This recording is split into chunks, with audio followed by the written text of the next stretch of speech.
Hello दोस्तों, नमस्कार। Fundamentals for investment इस चैनल में आप सभी लोगों का दिल से बहुत बहुत स्वागत है। तो आज का हमारा जो स्टॉक है वो है वारे रिन्यूएबल्स टेक्नोलॉजीज लिमिटेड। तो फिलहाल तो बाज़ार में वारे रिन्यूएबल्स को लेके बहुत बड़ा चर्चा हो रहा है कि ये स्टॉक बहुत ज़्यादा भाग रहा है। आज हम लोग चेक करने वाले हैं इस कंपनी का फंडामेंटल्स, कि इस कंपनी के फंडामेंटल्स में वाकई में उतना ज़्यादा पोटेंशियल नज़र आता है हम लोगों को कि स्टॉक इतना भाग रहा है। तो चलिए शुरू करते हैं।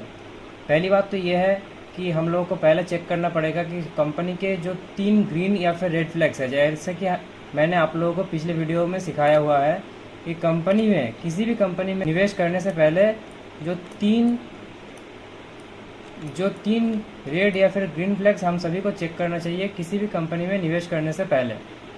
तो फिलहाल तो 1% डाउन नज़र आ रहा है, कोई बड़ी बात नहीं। अगर हम 5 दिन में देखेंगे तो 9% डाउन आ रहा है, 1 महीने में 15% डाउन आ रहा है, 6 महीने में अगर हम देखेंगे तो 602% का रिटर्न हम लोगों को नज़र में आ जाता है, 1 साल में 1022% और 5 साल में 74,000 का नेट टू नेट रिटर्न हम लोगों को देखने को मिलता है। अभी ये चीज़ देख के बहुत ज़्यादा रिटेलर्स जो है बहुत ज़्यादा मोटिवेटेड हो जाते हैं और इस टॉप पे आके ख़रीदने की कोशिश करते हैं। तो फ़िलहाल तो हम लोग उसी बारे में थोड़ा बहुत जानने की कोशिश करेंगे कि कंपनी में वाकई में इतना पोटेंशियल है कि इस लेवल को तोड़कर भी ऊपर जा पाएगा या फिर यहीं पे रेजिस्ट करेगा या फिर एक लंबा समय इस लेवल पे बिताएगा। तो फिलहाल तो कंपनी का मार्केट कैप हम लोगों को दिखने को मिलता है 23,000 करोड़ का मार्केट कैप है। एक बात बता दूं कि 2020 या फिर 21-22 में भी हम लोगों को इतना बड़ा मार्केट कैप इस कंपनी में दिखने को नहीं मिलता था। एक बहुत ही हम क्या एक nano cap micro cap type ये कंपनी थी। उसके बाद एक बहुत ही शॉर्ट रेंज में अगर आप लोग कैलकुलेट यहाँ से करोगे कि 2023 से लेकर 24 तक एक बहुत ही बड़ा अपलिफ्टमेंट हुआ इस कंपनी में।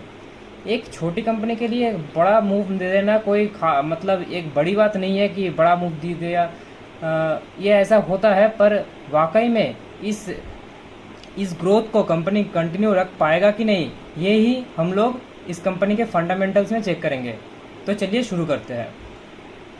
पहला अगर हम देखेंगे तो कंपनी का जो हम लोग रेगुलर बैलेंस शीट्स होता है वो उसको हम लोग चेक करेंगे। एट फर्स्ट अगर 2020 का रिजर्व एंड सरप्लस देखें तो 9 करोड़ का रिजर्व एंड सरप्लस है, उसके बाद 11 करोड़ हुआ, उसके बाद 31 करोड़, उसके बाद 90 करोड़, उसके बाद 238 करोड़ का रिजर्व एंड सरप्लस हम लोगों को दिखने को मिलता है। मतलब एक रैपिड चेंज हो रहा है रिजर्व एंड सरप्लस में, ये एक अच्छा साइन है। दूसरा है long term borrowing. Long term borrowing फिलहाल तो ज़ीरो नज़र में आ जाता है। पिछले साल में भी ज़ीरो था, उसके पहले थोड़ा बहुत बोरोइंग्स था, वो कंपनी ने पूरा ज़ीरो कर दिया है। ये एक अच्छी बात है। ये हम लोग कह सकते हैं कि पहला जो है ग्रीन फ्लैग हम लोग को नज़र में आ जाता है ये वाला।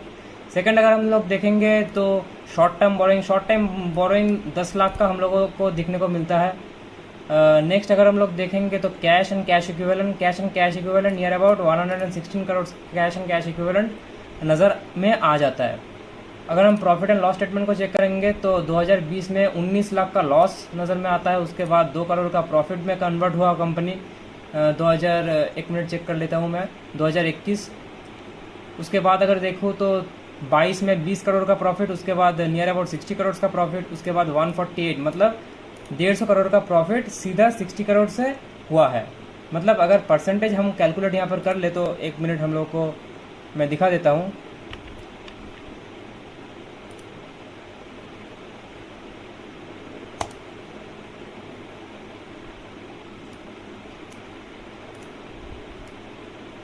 यहाँ पर हम लोग कैलकुलेटर ओपन कर चुके हैं। तो अगर मैं प्रेजेंट वैल्यू से जो प्रीवियस वैल्यू है उसको माइनस कर देता हूँ और उसके साथ इंटू 100 करके डिवाइडेड बाई बेस वैल्यू को डिवाइड कर देता हूँ, तो यहाँ पर हम लोगों को दिखने को मिलता है कि 150% का net to net year on year basis net profit में ग्रोथ नज़र आ जाता है। उसके बाद अगर हम वारे रिन्यूएबल्स का FII DII होल्डिंग या फिर प्रमोटर्स होल्डिंग चेक करेंगे तो एक बहुत ही डिसेंट प्रमोटर्स होल्डिंग देखने को मिलता है 74.5%। 2021 से कोई चेंज नहीं हुआ है। प्रमोटर्स होल्डिंग के बाद अगर हम प्लेज्ड शेयर्स देखेंगे तो ये भी 0.0 नज़र में आता है। तो ये हो गया हमारा दूसरा, 1 मिनट मैं आप लोगों को अच्छे से दिखा देता हूँ, दूसरा बड़ा ग्रीन फ्लैग किसी भी कंपनी के लिए कि प्लेज्ड शेयर्स 0.0% है। उसके बाद अगर हम आगे बढ़े तो यहाँ पर देख सकते हैं FII थोड़ा बहुत जागने की कोशिश कर रहा है, 0.2% नज़र में आ जाता है। DII तो बिल्कुल ही 0.0 है। दिसंबर 2023 में 0.1% नज़र में आ जाता था, उसके बाद वो भी बेच दिया, 0.0 हो गया। पब्लिक 25.3%। इसमें एक चीज़ हम लोग को समझ में आता है कि प्रमोटर्स के बाद पूरा का पूरा माल पब्लिक ही खरीद के बैठा हुआ है। मतलब ये बहुत ही रिस्की कैटेगरी का स्टॉक, हम लोग ये समझ सकते हैं कि ये बहुत ही एक रिस्की कैटेगरी का स्टॉक है। उसके बाद अगर हम देखेंगे तो वारे रिन्यूएबल्स का, चलिए क्वार्टरली रिजल्ट चेक कर लेते हैं। क्वार्टरली रिजल्ट चेक करने से पहले एक बार हम लोग कॉर्पोरेट एक्शन देखेंगे। यहाँ पर 1 रुपये का 2 रुपीज़ फेस वैल्यू के हिसाब से 1 रुपये का डिविडेंड कंपनी ने अनाउंस किया है। ठीक है, कोई बड़ी बात नहीं। अगर हम टोटल इनकम की बात करें कंपनी का, तो 27,458 करोड़ का टोटल इनकम नज़र में आ जाता है। 3 महीना पहले था 32 करोड़, मतलब क्वार्टर ऑन क्वार्टर बेसिस थोड़ा बहुत कम हो गया है जो टोटल इनकम। उसके बाद अगर हम year on year basis calculate करें तो 1 साल पहले था 6,165 करोड़ और फिलहाल तो 27,450 करोड़ नज़र में आता है। मतलब एक छोटा कंपनी के लिए quarter on quarter basis volatility मतलब हो ही सकता है, कोई बड़ी बात नहीं है, per year on year basis अच्छा खासा जंप हम लोगों को दिखने को मिलता है। नेक्स्ट अगर हम लोग चेक करेंगे तो एक्सपेंसेस, इतना प्रॉफिट करने के लिए, मतलब रेवेन्यू कमाने के लिए जो एक्सपेंसेस आया है वो फिलहाल तो 20,304 करोड़ का दिख रहा है। 3 महीना पहले था 23,812, मतलब कंपनी ने एक्सपेंस अपना कम किया है। और 1 साल पहले था 4,202, जो कि अभी बढ़ के 20,304 का हो चुका है। अगर हम लोग प्रॉफिट की बात करें, net profit for the period 5-6 करके यहाँ पर 7 नंबर पॉइंट में दिया हुआ है। फिलहाल तो 5,418 करोड़ का प्रॉफिट नज़र में आ जाता है। क्वार्टर ऑन क्वार्टर बेसिस थोड़ा बहुत डाउन है। अगर year on year basis check करें तो अच्छा खासा प्रॉफिट में जंप हम लोगों को नज़र में आता है। नेक्स्ट अगर हम लोग बेसिक EPS देखेंगे तो 5.20 का EPS फिलहाल तो नज़र में आता है। 3 महीना पहले 6.19 था और 1 साल पहले 1.18 का EPS दिखने को मिलता है। नेक्स्ट अगर हम लोग वारे रिन्यूएबल्स का पीयर कंपैरिजन करें तो एक चीज़ हम लोगों को नोटिस में होना चाहिए कि वारे रिन्यूएबल्स का जो PE है ये थोड़ा ज़्यादा प्रीमियम में देखने को मिलता है। अगर आप दूसरे कंपनी को देखोगे, जैसे कि लार्सन एंड टुब्रो हो गया, राइट्स हो गया, HFCL हो गया, इंजीनियर्स इंडिया हो गया, जो भी हो गया, ये सारे कंपनियाँ, इन सारे कंपनी का जो PE है वो थोड़ा रिजर्व में हम लोगों को नज़र में आता है, मतलब 37, 42, 48, 29।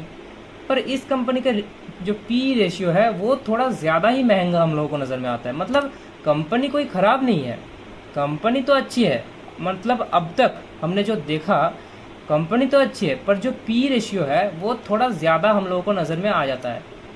अब देखिए कंपनी प्रॉफिट भी कमा रही है, उसके बावजूद भी PE इतना ज़्यादा है, तो कुछ तो मतलब हम लोगों को समझ लेना पड़ेगा कि कंपनी का जो स्टॉक प्राइस है ये थोड़ा ज़्यादा महंगा है। मतलब कंपनी कोई ख़राब नहीं है, पर जो प्राइस है, मतलब आप बाज़ार में जाते हो और आपको मैंगो 100 रुपये किलो का भाव में मिलता है, अगर वही 500 या फिर 600 किलो हो गया तो आप खरीदोगे क्या? नहीं ना। तो मैं वही कह रहा हूँ कि ये स्टॉक ख़राब नहीं है, कंपनी ख़राब नहीं है, बिज़नेस ख़राब नहीं है, पर इसका जो प्राइस है ये थोड़ा प्रीमियम में, थोड़ा नहीं थोड़ा ज़्यादा प्रीमियम में हम लोगों को देखने को मिलता है। तो इसके बाद आप लोग खुद से स्टडी कीजिएगा। एक लास्ट चीज़ हम लोगों को देखना चाहिए कि कंपनी कौन से सेक्टर में काम करती है। यहाँ पर कंपनी सोलर पैनल्स बनाती है।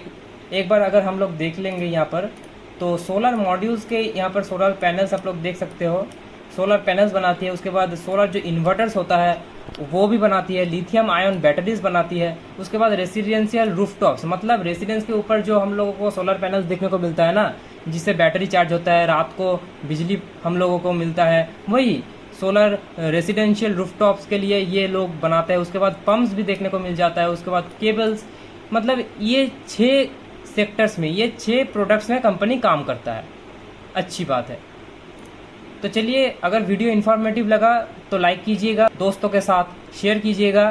तो चलिए मिलते हैं नेक्स्ट वीडियो में। Bye bye.